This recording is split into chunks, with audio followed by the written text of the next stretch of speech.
18 h, le Paris des touristes s'éveille et la ronde quotidienne des cars commence avec leur musique assourdissante pour les riverains. Des bruits de moteurs qui étouffent autant l'air que le charme parisien des ruelles. 400 cars tournent chaque jour autour de la butte Montmartre. Lassés de devoir rappeler à l'ordre constamment les chauffeurs, la mairie du 18e vient de renforcer la législation sur le stationnement.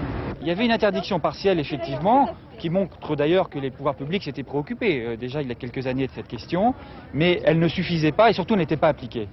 Dans le jargon du métier, on les appelle les cars ventouses. Après avoir déposé les touristes, certains restent sur place, tournent autour des sites parisiens. Rares sont ceux qui rejoignent le boulevard de Clichy, où pourtant le stationnement est gratuit. Il est 20 h, les touristes vont dîner et la ronde des cars se poursuit. Pour les grosses sociétés parisiennes de transport de touristes, l'interdiction des cars à Montmartre est plutôt une bonne nouvelle.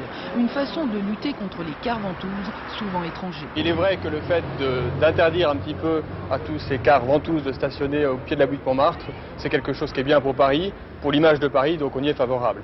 Il est vrai que ça, en plus, ça ne nous touche pas directement puisque tous nos cars stationnent au parking du Louvre. Donc on ne fait que sortir du parking, prendre nos clients et les emmener là où ils le souhaitent. C'est qu'ils payent un abonnement pour le parking et leurs véhicules encombrants et polluants gênent un peu moins. Tous les autres, qui viennent de l'étranger ou de province, devront apprendre à en faire autant. À partir du mois de novembre, l'accès à la butte Montmartre leur sera définitivement interdit.